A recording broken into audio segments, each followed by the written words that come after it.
right, welcome back to the Nine Line Podcast. Today we have on a very special guest, something that a lot of us veterans are excited to hear about and hear him speak. Today we have on Legend. He's an Afghan American and a U.S. Army combat veteran. He joined the U.S. Army at the age of 17 to get back to the country that took him in when his family fled to the U.S. just days before 9/11. He deployed multiple times to Afghanistan during his military service, including deployment with the former commanding officer of the U.S. Central Command, General Joseph Votel. Legend has returned to Afghanistan on several occasions since the U.S. withdrawal to rescue American citizens and Afghan allies. Because he continues to return to Afghanistan to help with humanitarian resistance efforts, we cannot reveal his identity on the show or show his face, but we are very excited to have you on. Legend, welcome to the podcast. Hey, Ethan. First of all, thank you for having me. Before I say anything else, let me correct the record. Not 17, just a bit under 17, I would say. Oh. Long story, yes. Okay. Thank you for having me again. Thanks to Nine Line for giving us a platform. Good morning to all of your listeners, especially the veteran community. I hope everyone is doing well. It's an honor to be here talking with you.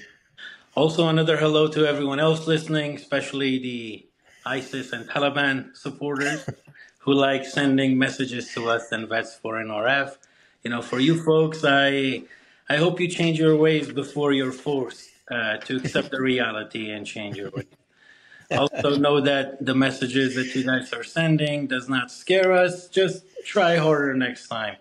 Some things you often hear nowadays about the whole Taliban saying to the U.S. that you have the watch and we have the time. You know, that really doesn't work on the resistance. The resistance also does not have watch, and we have plenty and plenty of time on the ground. That's great. You know, I'm excited. Questions. Oh no, yeah, absolutely. I'm excited to have you on, and just even, there's a lot of history, obviously, Afghanistan and the Afghan war with the U.S. With the U.S. being in Afghanistan. But we'll kind of start from the beginning. You know, I know a lot of guys that are history buffs that are combat veterans, and once you serve in Afghanistan and you start diving into the culture and the country itself, it's rich with history. It's an amazing place. It's gorgeous. You know, the landscapes, it's phenomenal. I always tell people when I was there, I love going back as a contractor because it was something like it's near and dear to my heart because I like the mountains, and it was just gorgeous, beautiful, the valleys, everything. So I think that does take people by surprise because they don't think of Afghanistan in that way. So, you know, it's an amazing place to visit if you ever be able to visit someday again in the future. So, but we'll jump right in. And so Legend, right away, you came to America literally 2 days before 9/11. I remember us talking a few days before. What was it like growing up under the Taliban in the 90s? First of all, yes, it is a very beautiful country. I was born in the Panjshir Valley, and it's nothing but mountains and valleys there. So, yes, very beautiful country. Second, the global war on terrorism is not over. It's not over for America. It's not over for Afghanistan. It's not over for you, Ethan, for the veterans who are listening. And it's definitely not over for the National Resistance Front, for the NRF. Before I answer your question, let me say a few things. Former President George Bush once said, regardless of what your opinion is on him in his time in office, but he said something very unique and special. He said that this war, the global war on terrorism, will be fought in the shadows. You know, those words remain very relevant today. You see, in order for us in the National Resistance Front, we have to fight this war in the shadows. Main reasons being the fact that we're not only we're outgunned in the battlefield, we have a very powerful enemies, I should say, and it doesn't help that the current administration left behind billions of dollars worth of weapons and military equipment in Afghanistan. And I'm not only talking about AK-47s, M4s, and M16s. I'm talking about MRAPs, Humvees, Black Hawk helicopters, drones, etc. So the National Resistance Front is not only fighting the Taliban. I wish that were the case. We're fighting against regional and international terror networks. A lot of them are backed by regional intelligence agencies and militaries. So for these reasons and a few others, we have to fight this fight this resistance in the shadows.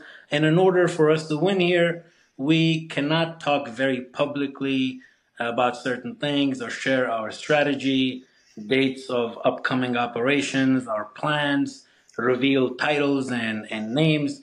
My point being this, I don't want to lose you. That's the reason I can't show my face, share my name. I just go by the call sign that you said. I can't go into debt and a lot of stuff that you may want to ask, but I already mentioned the reasons why. But I promise to answer your questions, all of your questions, to the best of my ability, and I thank you for understanding. As far as your question, I'm just getting to the question. Sorry. As far as the It's all good.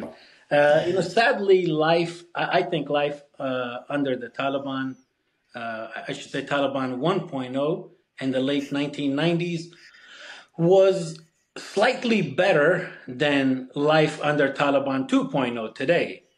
Reason being this, because during those days, there was hope inside Afghanistan and outside of Afghanistan. We had a resistance like today that existed fighting against Taliban and Al Qaeda. And the hope at that point during the late 90s was that the region and globe would increase their support for that resistance so it could bring back freedom and democracy. Unfortunately, there wasn't enough support and no action was taken at that level by senior level leadership. And as a result of that, we had the 9/11 attacks and other attacks after that. But shortly before 9/11, there was hope, both inside and outside Afghanistan, that there would be international support coming. Today, unfortunately, that's why I said life was a bit better back then, because there was hope. Today, however, the US government has not only abandoned Afghanistan, but they're literally treating the Taliban as a counter-terrorist partner like MI6 or any other allied intelligence agency. They're even sending aid to Afghanistan that directly fills the pocket of the Taliban and Al Qaeda and Haqqani fighters. So, to take it full circle back to your question, life under the Taliban sucks. It sucked back then, but it sucks even more so today. Yeah. So what was kind of your early memories then? I mean, so you grew up in the Panjshir, which was, I would imagine, better than the rest of Afghanistan that was fighting. I mean, that was the headquarters of Massoud. What was that like then growing up, like in that environment? Well, Afghanistan at that point was. You may think that Panjshir was the safest place at that point. From one angle, yes, that was true, but from saying a person that lived inside Panjshir Valley or that area, remember you are surrounded by Taliban and Al Qaeda and Chechen fighters and other international terrorists. So life was tough at that point. I was very young when I came to the U.S. At that, we're talking about I was 6 or 7 years old, but life was very tough. The situation was tough. Things in Panjshir were not very great as well. Remember, just a few years before Panjshir was surrounded by the Taliban, the Soviet invasion had occurred and the Soviets had withdrawn. But before withdrawal, before they had left, they had buried Afghanistan with landmines. They had bombarded Panjshir Valley in 9 large operations. They had destroyed everything. So life was very tough at that point. Before we keep going with the podcast, I want to drop this week's discount code for 9line Apparel. We're not just a brand, we're a lifestyle that celebrates the spirit of freedom, courage, and American values. Go check out our gear including hoodies, glassware, flags, jackets, hats, patches, and much more. All material is ethically sourced, so every shirt you buy is free of slave labor. As a veteran-owned and operated company, we take pride in giving back to those who've served. Your purchase helps us contribute to charitable initiatives supporting veterans and first responders. This episode's discount code is NRF20 for 20% off 9line Apparel products. I say again, NRF20. I repeat, NRF20 for 20% off your next purchase. While you're at it, like, listen, and subscribe to the 9line podcast for future discount codes and more conversation with amazing guests like today. Now back to the podcast. Mm-hmm. So once you got out of there and was it like a refugee program that got you to the U.S. or what was that pipeline like? One of those cases, your question, where I can't go into detail, but yes, I Okay. came as a legal Okay. refugee. I came legally. Hmm. I lived, I can say Yeah. I lived in Arizona. I went to school in Arizona. And yes, Okay. I came here just a few days before 9/11. And I was very young when I came Yeah. here, again, legally. I barely spoke any English. I did not have any Western clothes. I brought with me Afghan clothes, the traditional Afghan clothes. Yep. And Yep. 9/11 had just happened, but I wasn't aware of it. What I did realize at that point that was my teachers and other students in my high school and other schools that I went to, they used to call me Bin Laden, and I had no clue why. I knew they were angry and they were mad.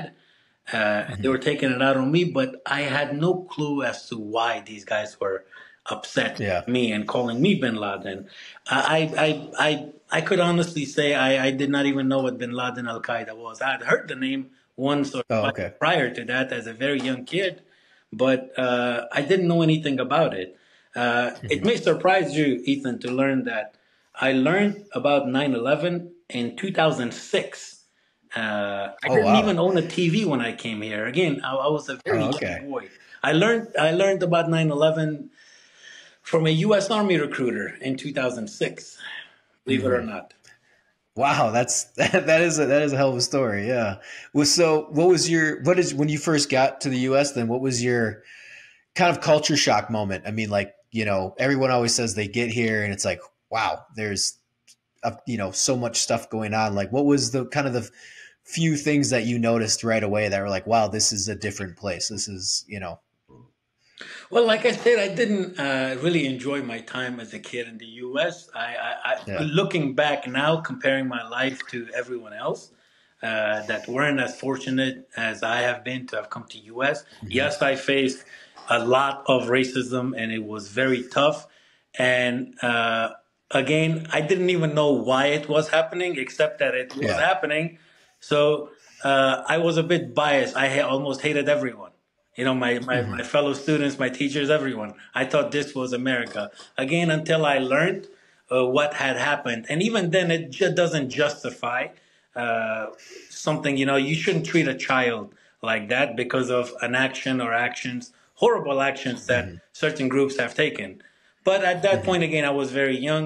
Today, I can explain things a lot better. But at that point, I was just lost. I was a child. But Yeah. I Yeah. am very grateful again for the opportunities that I was given. And when I compare my life at that point to children my age that lived in Afghanistan and elsewhere, I was very fortunate and very grateful to this country, to the people of this country who were very hospitable and very generous for giving me an Hmm. opportunity. So as time went on, then obviously that feeling kind of changed because you wanted to join the military. Um, Yes, it's a very very long story. I can give you a short version of it. Oh yeah, go It for it. it, Yeah. Yeah. it wasn't more of a as you said, my perspective may have changed or a desire development. It wasn't a process. I would say Hmm. like a desire developing. It was as simple as a recruiter, a U.S. Army recruiter, telling me that the U.S. forces were in Afghanistan fighting the Taliban and Al Qaeda, who had killed 3,000 innocent Americans on 9/11 in this horrific attack. And I was given a chance to do something about it. I was given a piece of paper to sign, and I did. It was as simple Hmm. as that. Oh, nice. Okay. That's yeah. I mean, like I said, it's the simplest kind of that works. So what? I know we can't get too deep into it, but what was that like for you then, going through the army? Going into the army and you know Um, training and all that stuff. sure. Why the army? Okay, from when I was young, I remember very, very young. My older brothers used to watch a lot of Indian movies, and these are. I'm not sure if you've ever seen an Indian movie, but they're like 4 hours Oh yeah. long. Yes, Yep. and there's always a hero and a villain. And watching those movies, I knew there was such a thing called an army, but I I knew maybe maybe I knew there was something called a Navy, but I never knew there was something called an Air Force or a Marine Corps. I knew Army. That's it. So if you wouldn't be too far off. My point is this: you wouldn't be too far off if you say that I at that time believed that the U.S. military was just another name for the U.S. Army. You know, unlike other guests, other veterans that come to Nine Line, our fellow brothers and sisters. I wasn't privileged or lucky enough to have been born in this great country. You know, I didn't have the luxury of living in peace and learning the difference between, you know, Marine Corps and Army, Macy's, Gucci, Starbucks, Pete's Coffee. For me, growing up, we were very poor. Coming to U.S., like I said, a very rough time. Didn't even have a TV. It was whether or not I was going to have any food to eat today, or even going. If you take it a bit further back to my childhood, the question was whether or not we would have rocket attacks tonight. Would I just hear the rocket attacks, or would they land on the house? Will we sleep peacefully? Those were the questions in my mind at that point. So it's very hard to compare my life to the lives of other American veterans because of the way I grew up, the situation that I was, the cards that I was dealt. I hope I'm making sense. Oh yeah, absolutely. All right. Yep. And so once you joined the Army, then what was that experience like? Are you excited? You nervous? It got you back into Afghanistan. Like, what was that like then, being in the Army and going back to your home country? Again, you're talking about a very young boy who has just come to U.S. a few years ago from Afghanistan. Still doesn't speak the language properly. But I didn't know. I didn't know anything. I was a very, very shy, reserved kid. But after I joined the U.S. Army, you know, I was of the opinion that, you know, I knew I would get deployed to Afghanistan. That was for sure. But my drill sergeant had told me as much, that he could guarantee I would go to Afghanistan. And so that happened. But I was of the opinion that, you know, when I get to Afghanistan, I would just walk out of the base and go to maybe my family's house and the weekend there, and then maybe return early Monday. But I quickly figured out that would not be the case. But it took some time. It took some time, but I figured things out. I saw the good things we were doing there. And then while you were there, I mean, like I said, the experience that you had and whatnot. I mean, was that, like I said, was that kind of like awesome to see? Be like, oh, back here, I'm doing something not only for, you know, the U.S. but my home country, Afghanistan. Is that just like surreal? Yes, I agree. You could say that it was an experience. It was a learning experience. It took some time, but I realized the amount of good that the U.S. was doing in Afghanistan. And by we, I'm talking about specifically the U.S. Armed Forces, our veterans, and partners on the ground as well. You know, it didn't take a long time for me to realize that because we were present in Afghanistan, we were holding space and we were letting the Afghan people figure things out. And they were very, very good at it and very successful. If you look... if you look back in the past 20-something years, you will see that Afghanistan went from having 0 schools to nearly 8 million girls and boys in schools in just under 20 years. You know, Afghanistan went from having no phones to 3G and 4G all in under 20 years. It went from Osama bin Laden making the decisions in Afghanistan to a Afghan parliament elected by the people that had more female members in the parliament than the U.S. Congress. And all of those successes happened in under 20 years. And the credit to that goes to the U.S. forces again, because we were holding space. We were giving them a chance. I can keep going on giving you these examples. Afghanistan, went from the Taliban, from this backwards group, to presidential elections, to people voting, freedom of the press. Afghanistan had so many journalists and so many media channels, religious freedoms, the ability to choose their own leader and destiny, and all of that happened in just under 20 years, and in a very, very short time frame. It went from foreign terrorists and Taliban terrorists to having a proud, Western trained, Western equipped standing army of nearly 300,000, a volunteer army, not a conscript army. And nearly 1 in 3 of those Afghan soldiers paid the ultimate sacrifice. They laid down their lives to protect everything I just mentioned. They laid down their lives in defense of those liberties and freedoms. And they had achieved all of those with the help of the U.S. veterans, the military, and as well as the international community.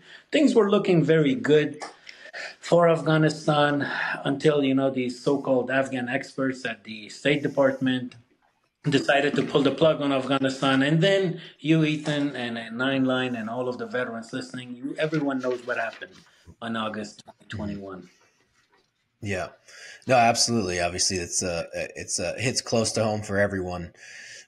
So in those years, then after you'd gone to Afghanistan as a soldier, you'd gotten out. You said you'd gone back a few times to see family in between after you got out of the military to August of 2021.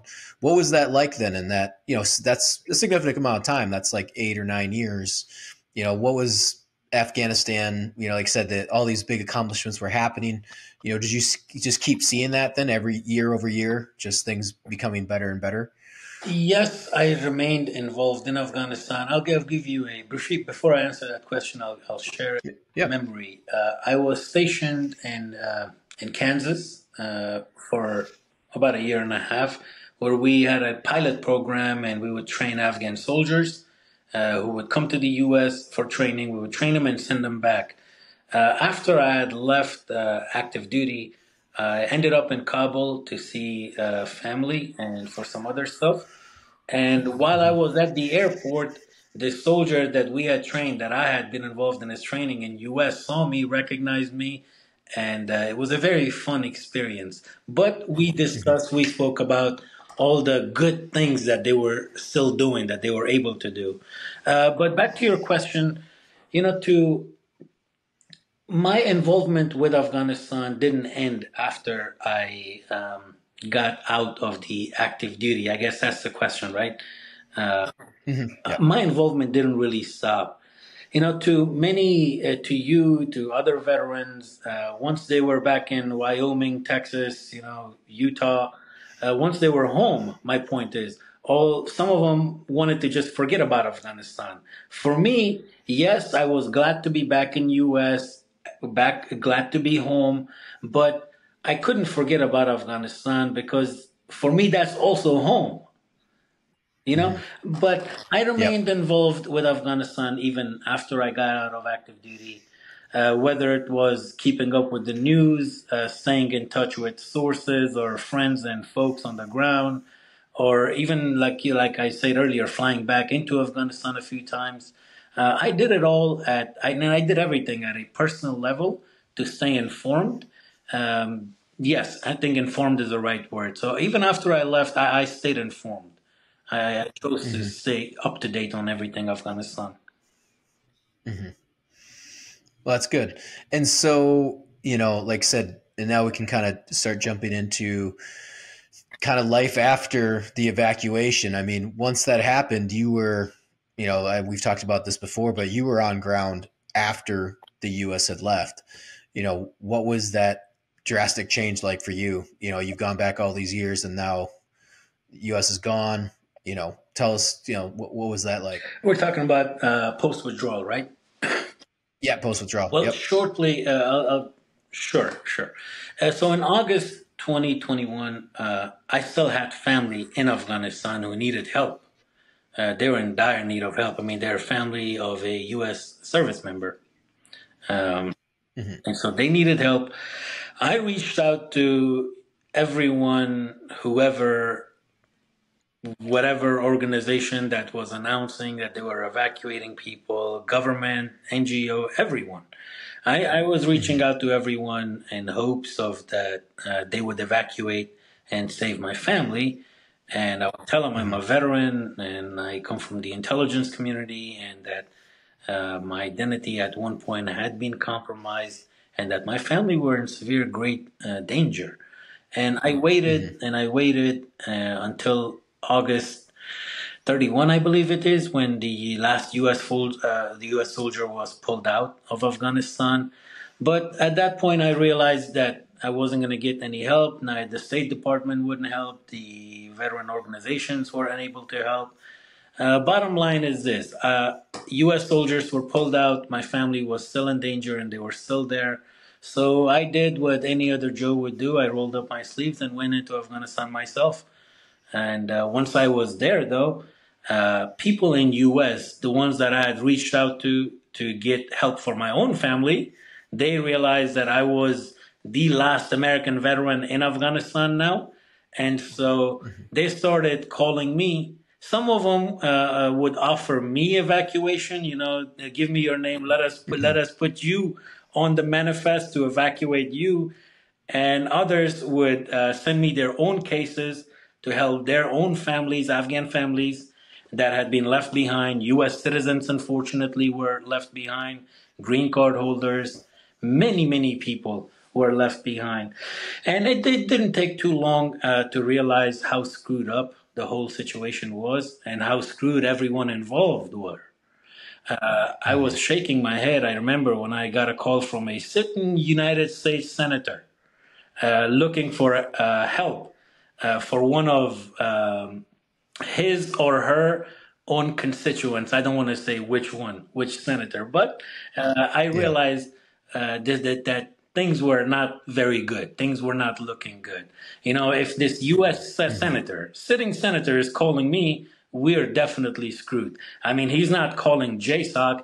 He's not calling CENTCOM, the dozen ODA and SEAL teams in that vicinity of Afghanistan. They're calling me.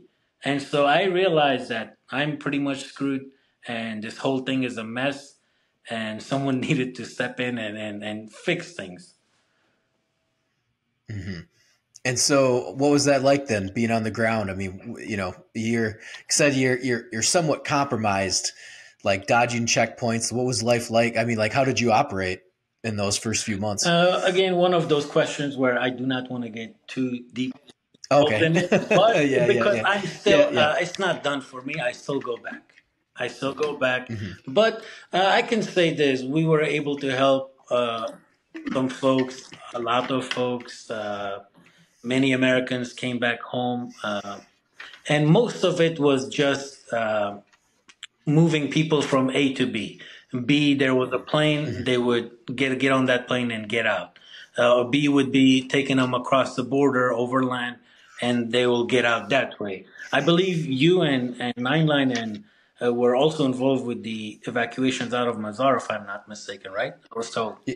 Yes, we were. Yep, up until about October. Yeah, yep. So as you know, HKIA was shut down. There were no planes coming in, but out of Mazar there were still planes departing, and that were operated by NGOs, by veterans. So many of the American citizens, Christians, minorities, other Afghan allies, not to make it political or religious, but some people were involved in charter planes out of Mazar, and on the ground. I sent some folks, I took some folks from various provinces to Mazar to get on those planes. Yep, that makes sense because that's what, exactly. That's don't forget that at the HKIA, once on or about the Abbey Gate bombing time frame, I believe afterwards they were even refusing entry to U.S. citizens. They were being turned away. And so they had no chance of getting out. They had no way of getting out. Their last option was either overland to the neighboring countries or to one of these evac planes run by other individuals out of Mazar. And so on the ground, I was helping them move to taking them to Mazar and other places. it's cool to hear because, like I said, that's at that time, it's everyone's trying to help, and like I said, we were here in the States coordinating, getting people into those planes, and then you were on the ground in Afghanistan, getting them in the planes. So it's awesome to hear somebody that was I also didn't there, do nothing helping. special, man. Obviously, Anyone, if you had, you could pass for a person from, I would say, Oruzgan or the regional places. But if you spoke a bit Farsi or Pashto or any of the other languages in Afghanistan, I think you would have done the same exact thing. I didn't do yeah, nothing yeah, special. I no, was born in absolutely. Afghanistan. I was fortunate to have been granted opportunities in U.S. to include serving proudly, giving me the opportunity to serve, training me. I learned all of those things, and this was an opportunity for me to not only help my family but all these other American citizens. When you take the oath as when you're enlisting, you take an oath to defend these people, our own citizens, American citizens, and unfortunately, they were left behind. But at a personal level, I did what I could. I was able to go to Afghanistan, and I did gladly. I would do it 100 times again. And you did everything in your capability and your power to help those citizens, our fellow citizens and allies, and you did. And you should be proud of it. You should be proud of the fact. Yeah, there's a lot of guys that that are some unsung heroes. I know Michael Cook, and his family, and he wrote the book Life and Death at Abbey Gate, and a bunch of others too. It was something that I know a lot of the veteran community, that was a huge wake up call of everyone jumped to basically their resources, whatever they could do. Like networks were popping up everywhere on trying to get people evacuated, get to safety. It's probably the most unified I've ever seen the community ever in my entire career.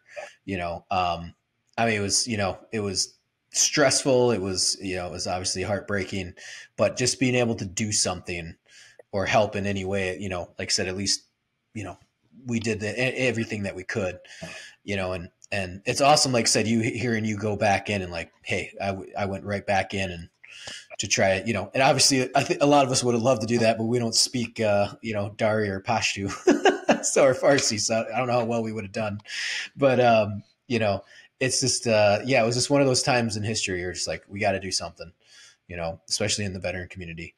But after those evacuations and, we can kind of start shifting into the NRF, when did you start getting involved with that? And, how did that evolve, after the withdrawal? Well, first of all, you brought up Michael Cook, Staff Sergeant Michael Cook. He's a gentleman. He's done more than enough for the people of Afghanistan.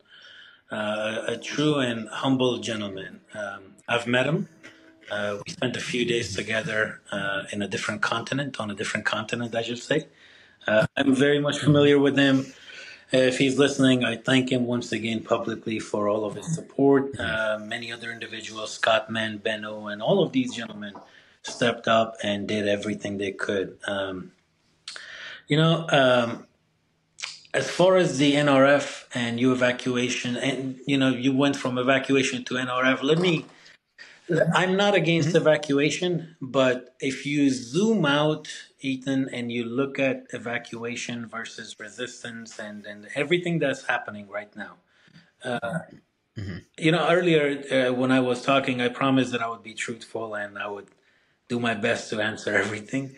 So let me say this. Some may not like what I'm about to say next, but it's a fact. If you zoom out and you look at this from a wider lens, I think that's what it's called, you will see that evacuation is a Band-Aid on this problem.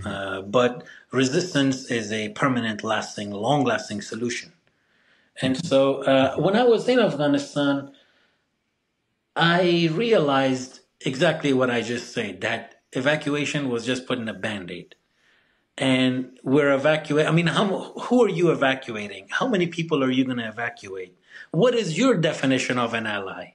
Is it the person that was an interpreter? Is it the journalist? Is it the person who refused to listen to the Taliban and Al-Qaeda and fight against you in 2001? Who is your ally? You know, the vast majority of the people in Afghanistan, over 95%, over 97%, never picked up a weapon to fight against you, Ethan. They didn't pick up a weapon to fight against Scott or Ben or Travis or anyone else in the evac community. Or aren't they your allies? Who are you going to evacuate? Are you evacuating the commandos, the ANA?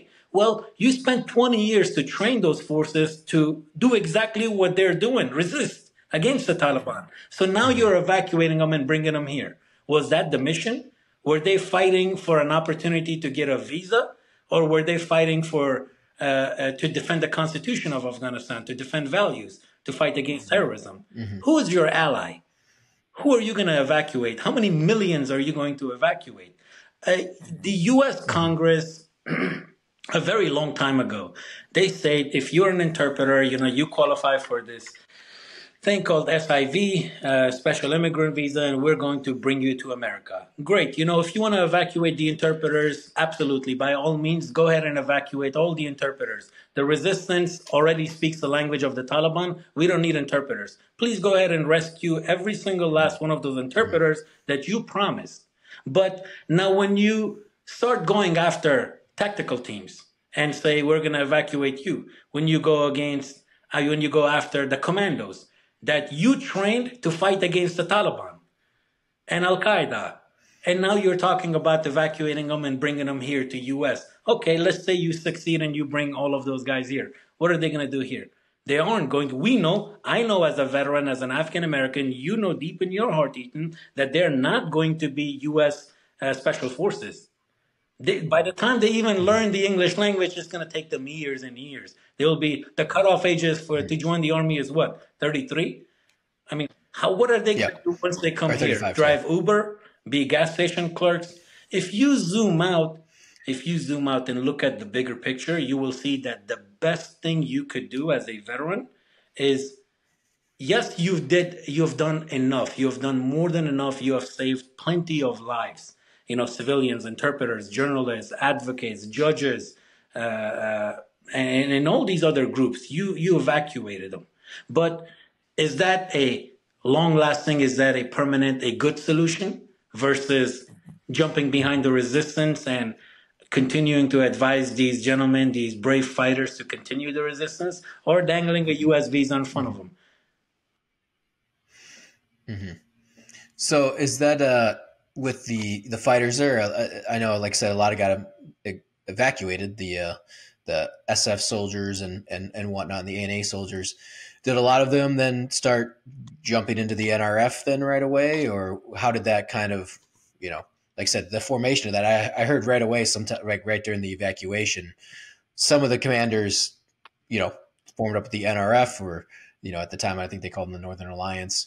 Is that something that is still pretty fresh, and are guys from the U.S. that got evacuated, are they helping support that mission? Because I do agree with you, like you need to stand and fight. So, like I said, evolving into the NRF, how are they doing, and how many of those SF soldiers are there now, or the specially trained ones, or even the Afghan National Army?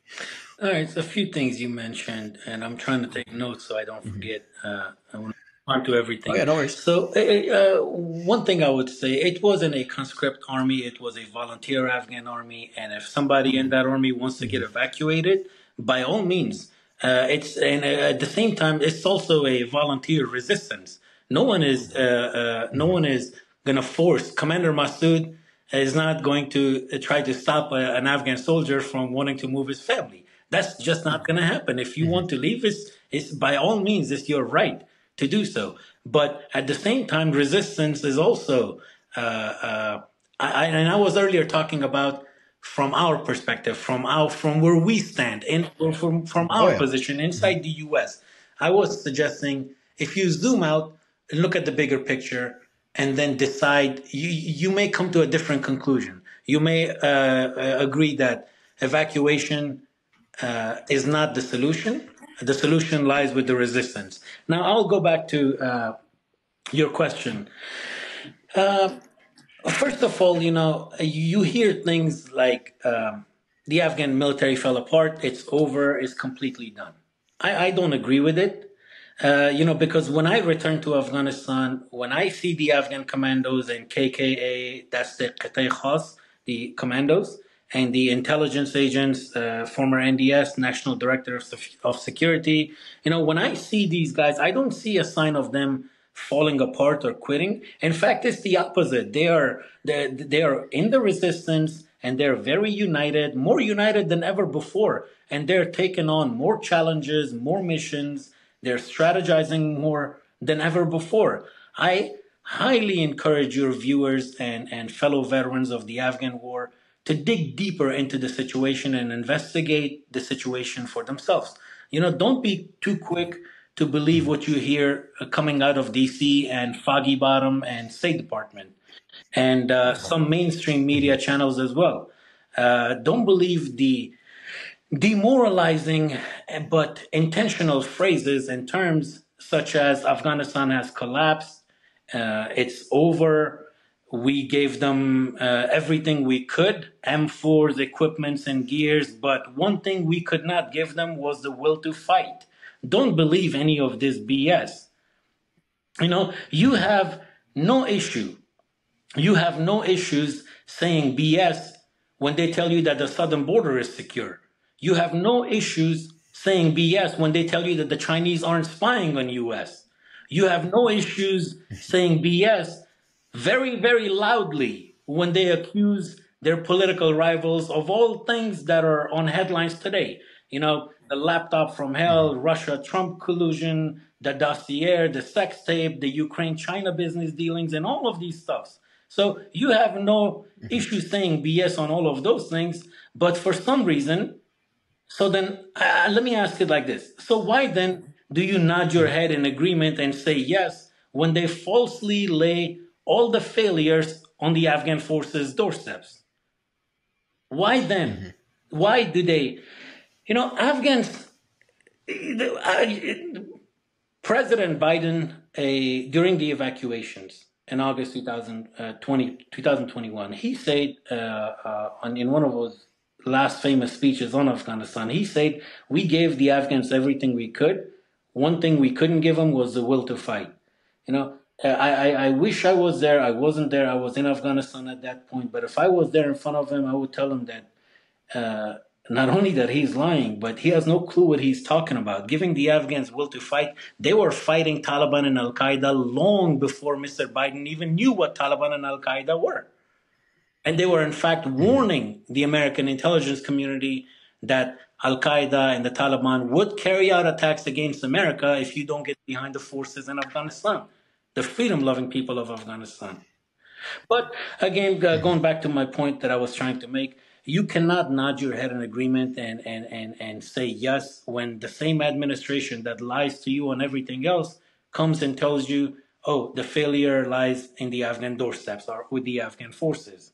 When they tell you that there are no other options besides working with the Taliban in Afghanistan. Why don't you say, why do you not say BS when they say the $40 million of your tax money going to Afghanistan is for Afghans and that it does not fill the pockets of Taliban and Afghani suicide bombers? Why do you not say BS to that? Why do you stay quiet when the State Department lies under oath before your Congress that Al-Qaeda has never been this weak in its history? It's a lie.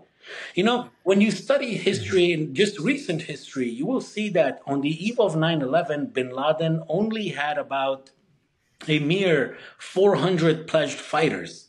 Today, Al-Qaeda is in many, many more countries than just Afghanistan, and that number 400 is now closer to 40,000 fighters. And yet, you don't say nothing. You're quiet when the State Department tells you Al-Qaeda is very weak. You do not say BS when they say that the Taliban and Al-Qaeda have no links.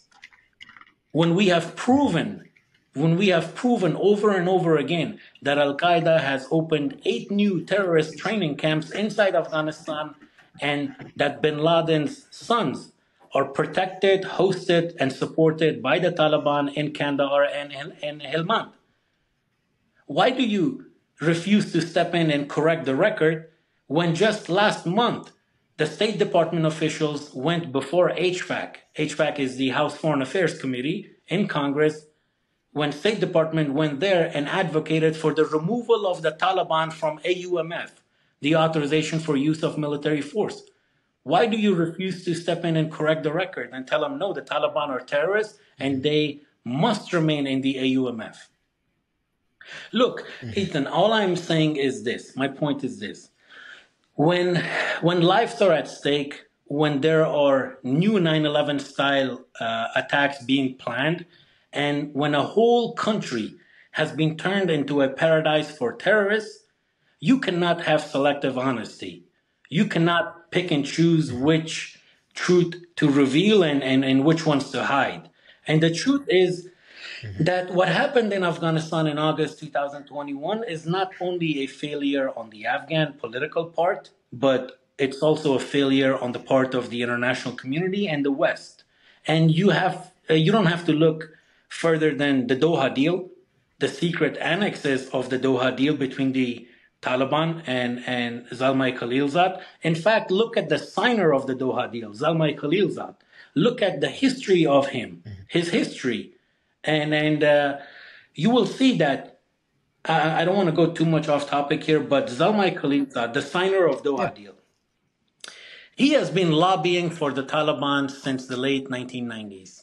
The Taliban's current foreign minister is a man named Amir Khan Muttaqi. He's the foreign minister of the Taliban. In 1999, Muttaqi, this same Muttaqi, was in the state of Texas. Guess who was with him advocating for him? Zalmay Khalilzad, the signer of the Doha deal. They have known each other since back then.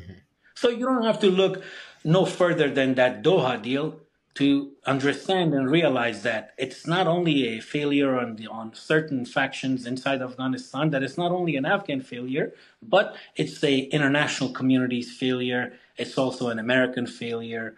I mean, look at it this way. And then if you investigate this, I'm confident that you will come to the conclusion that it's not just an Afghan failure. You could call this a conspiracy, a mistake, an unintended mistake, an intentional mistake, a foolish mistake. Call it whatever you want. But one thing you cannot do is say this is just an Afghan failure and that the fault lies with them and that we could not give them the will to fight. These things you cannot say. Oh yeah, I agree with you.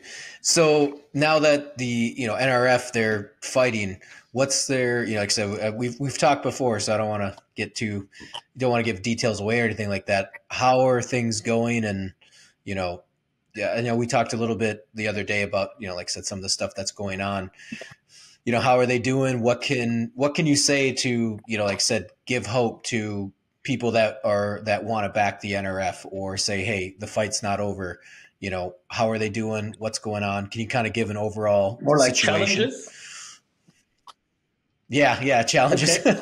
That's a better way to put it. All right, so the NRF is a movement. Before I answer your questions about challenges, let me tell your viewers what the NRF is. It's the National Resistance Front, led by His Excellency Commander Ahmed Massoud. The resistance was declared on August 16, 2021. And at that point, the whole international community was pressuring the last remaining democratic force, Commander Massoud and Vice President Amrullah Saleh and everyone else, the leadership. They were pressuring them to accept the fact that there is such a thing as a Taliban 2.0 and to hold peace talks with them. And His Excellency Commander Massoud, the Vice President, as well as the Afghan leaders in Panjshir, they said, okay, if the world is pressuring us to do this, excellent. We will, even though we know better than believing that there's such a thing as Taliban 2.0, we will give them a chance. And so the leadership decided to hold negotiations with the Taliban, and we offered them peace. We told them, the NRF told them that we want elections for all of Afghanistan. And if the Taliban win those elections, then we're not going to stand in their way. But the Taliban refused elections. They demanded total submission, and we refused. They refused to accept elections. But at the same time, while they were telling us that they wanted peace, You know what they were doing behind the scenes? They brought 20,000 of their forces and surrounded the valley of Panjshir. They brought Pakistani intelligence agents. They brought Pakistani professionals who were to provide them technical support. They brought Pakistani drones and Air Force personnel. They brought Al Qaeda. They brought North African terrorists from North Africa. They brought everyone and anything they could and surrounded Panjshir with over 20,000 strong force. While at the other hand, they were telling us, lying to us and the rest of the world, that they were interested in peace talks. Anyways, the resistance at that point, once we realized, and we already knew, but when we saw all of this, Commander Ahmad Massoud and the leadership decided that we would resist and that we will not accept the Taliban and that we will not sell our souls to the Taliban, and we would stand firm for our beliefs, for equality, for women's right, and again, for the right to vote and the ability to choose our own leader. And so this resistance was declared in one sub-valley of Panjshir. It started in one sub-valley of Panjshir, and in a matter of 2.5 years, such a very short time frame, the resistance has expanded, and now the NRF operates in about 13 different provinces throughout Afghanistan. And the resistance is very strong, and it has pledged that it will never bow down to the Taliban or their terrorist allies, and the resistance will continue. And on a political front, we're also doing extremely good. That's one of the places where I met Staff Sergeant Michael Cook. I don't want to get off topic, but that is the National Resistance Front. As a movement, just like any other organization, obviously it is at its infancy. It's only been active, like I said, for 2.5 years. So there are challenges, and your question was about challenges. So I'll get to that now. There are challenges, but the main challenges for the NRF may not be what you think it is, or your viewers may think what those challenges may be. The main challenge is not weapons. We're not asking the U.S. government for batches of M4s and M16s. I mean, last year, ISIS was the second largest purchaser of American weapons left in Afghanistan. So Afghanistan is an armory of weapons. We're not asking, that's not our challenge. We're not asking for weapons. Interested parties in the October 7th attacks can investigate and realize that some of the weapons used in those attacks, in that attack, October 7th attack, also came from Afghanistan's southern provinces. Parties following the events unfolding nowadays in Yemen and also in North Africa will also find that weapons in those regions also came from Afghanistan, left by the current administration for the Taliban. Who is giving away these weapons and gear to America's enemies and emerging enemies? Well, the answer is the Taliban and Al Qaeda, but that's a different topic. The question was about challenges of the NRF, so I'll come back to the point. Weapons is not a challenge. The NRF is not asking for American boots on the ground. That is also a misconception, and it's not a challenge. We're not asking you, Ethan, to suit up and come back to Afghanistan to help us fight the Taliban and ISIS and Al Qaeda. We are, in fact, very, very grateful for your sacrifices and your efforts. We're thankful to the U.S. veterans for 20 years of service in Afghanistan, where they trained and assisted the Afghan forces. We feel your pain, and we mourn the losses on both sides, the Afghan and American sides. And we thank you for your support and service. You know, as a veteran and everyone else, you, especially you, and I believe you were a combat advisor in Afghanistan, right? So you as a veteran and everyone else listening who served in Afghanistan, you should be very proud of the fact that you helped and trained an Afghan force that is now chosen to continue the war on terrorism. You should cheer them because they did not give up and they're continuing to fight against those terrorists. Once again, I think I'm going off track, but I'll come back to it. You said challenges of the NRF. I think the major challenge we face today is hypocrisy. And not just any hypocrisy, a hypocrisy on steroids, call it. Bold hypocrisy. What I mean by that is this. You know, the NRF has a battlefield unit. We have soldiers on the ground. We have a political office that's led by Ali Nazari, an Afghan American. We have an intelligence wing. We have headquarters. There is zero support from the current administration for even the political wing of the NRF. At the minimum, we're asking you to give us some breathing space, work with our political office, and let us talk and work out a roadmap for a better future. That's a challenge. Unfortunately, we're not getting any support. The hypocrisy is astounding. That's maybe the right word for it. We're not asking, look at it this way, Ethan.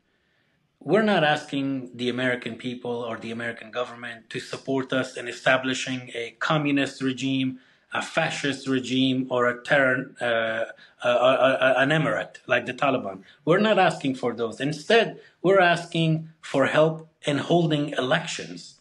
It's as simple as that. We're resisting in order to hold elections and to give power back to the people of Afghanistan. So the Afghans could choose their own destiny and their own leader, not the one imposed on them. How can you, as the world's sole superpower, as the hub of democracy, as a nation that spends hundreds of billions on elections and campaigns, as a nation that takes so much pride in elections, say no when we ask for elections in Afghanistan? How can you take pride in saying liberty or death when it comes to freedom and resistance in America, but when our Patrick Henry, Commander Ahmad Massoud, says the same thing, liberty or death, you say no, bend the knee to the Taliban? That's hypocrisy. It's just not fair. It's just hypocrisy. No matter how you look at this, Ethan, and all of your listeners, no matter how you look at this situation, if you look at it from your religion's perspective, from Judeo-Christianity perspective, it's not very religious of you to not want for your neighbor what you want for yourself. You want the Bill of Rights and the freedom, all these freedoms for yourself, but when it comes to the freedom-loving people in Afghanistan, you are telling them, or your State Department is telling them, to accept the Taliban and accept Haqqani and ISIS. From a morality perspective, it's not very civilized or moral to tell us to bend the knee to the Taliban and accept the Taliban when you couldn't even accept the British Redcoats. And the British Redcoats were a lot better than Taliban suicide bombers. Let me make my final point. From an American perspective, just everyday American, regular Americans, from an American perspective, it's very un-American of you to enjoy the First Amendment here and look the other way when the Taliban has turned Afghanistan into a paradise for women. They're silencing any voice. They kill any voice that speaks out against them. And please don't misunderstand me and let me be very, very clear. I'm not talking about our veterans and the vast majority of the American people who are not selfish, not arrogant, not regional. I'm not talking about the professionals at the CIA, at the FBI, and in our military. I'm only talking about the handful of individuals at the White House and at the State Department who are enjoying the American dream in Washington, D.C. and portraying an American nightmare in Afghanistan. I'm only talking about those individuals and what they're doing today. Nope, I agree with you. I think a lot of vets would agree with you too. So that was the thing, that we've covered all of this and kind of like the one last final question here too, and it's kind of an awesome way, a good way for us to wrap up. What can veterans do? Like I said, you have vets for NRF. How can U.S. veterans get involved, or just U.S. citizens get involved in this fight for Afghans? Look, I believe no other group within America, inside America, is a better candidate for the GWAT veterans to give voice to the Afghan resistance, to Commander Massoud and the National Resistance Front. Look, your service is deeply appreciated. Your sacrifices did matter.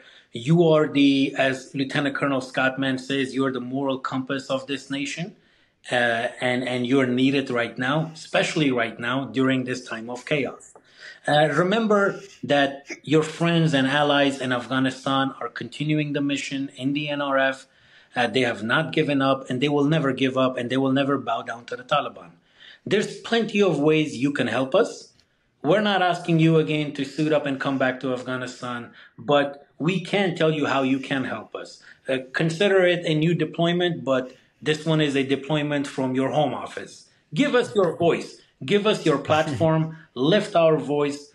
Talk to the policymakers. Talk to your senator, your member of Congress, and remind them that you have firsthand experience that there is no such a thing as good terrorists. Speak loudly and tell your neighbors, tell the American people, especially now during this election season, that if we do not get behind the NRF, who are fighting terrorists, there will be more 9/11 attacks. Please go ahead and join Vets for NRF. There is plenty of information on vetsfornrf.org. Join up. We would be more than honored to have your support. Our mission statement is on vetsfornrf.org. We have many influential veterans, known veterans who you will recognize as supporters of NRF and as members of Vets for NRF. So yes, there's that. Please go ahead and visit vetsfornrf.org and you will see different ways of how you can support us. Awesome. That's great. Well, Legend, thanks for coming on. This was an amazing, I'm glad that you came on. It was awesome to talk with you. I've enjoyed talking with you even beyond this podcast. And I would say, hey, where can people find you? But I know you're, you're under the radar. We got to keep your identity safe. So just veterans or people that want to support, they can go to vetsfornrf.org. Is there any other places you'd like to plug at all? I think that's good enough, vetsfornrf.org. And thank you for having me. Thanks to Nine Line. I wish you guys all the best and best of luck. Awesome. You too. Thanks for coming on.